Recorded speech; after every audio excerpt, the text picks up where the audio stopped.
A little bit more about my journey. Real estate really wasn't the plan. Fell into it after Syracuse University.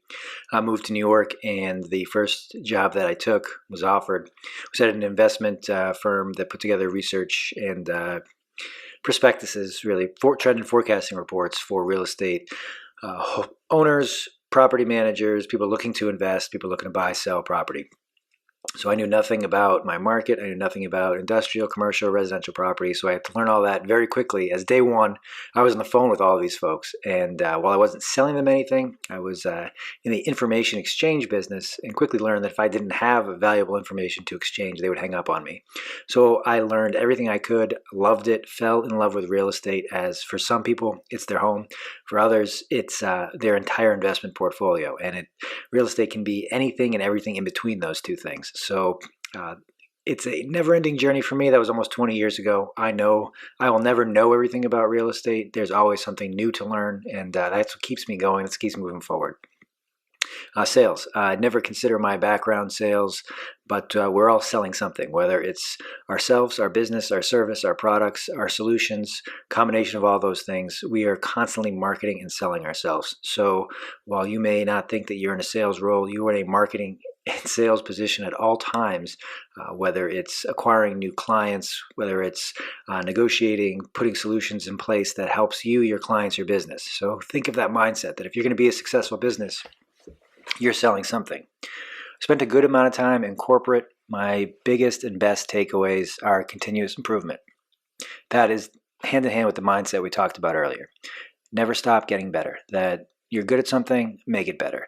If something is working out really well, how can we do it better, faster, cheaper, easier?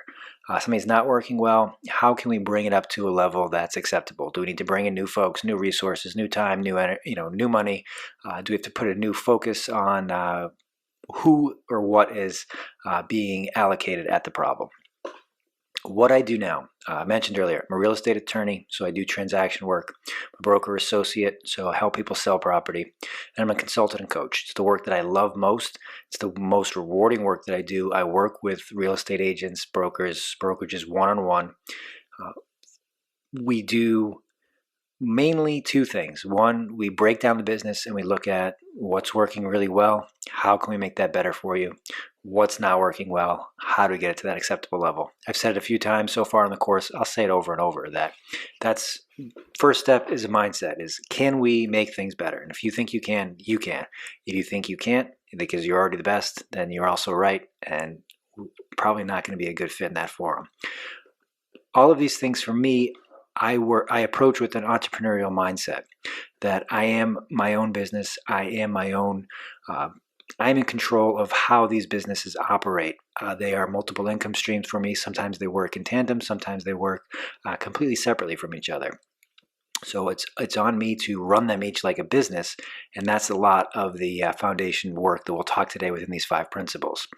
So I create and leverage the multiple revenue streams that I have, continue to build, look to leverage further, build further with 5 principles that we're going to talk about today.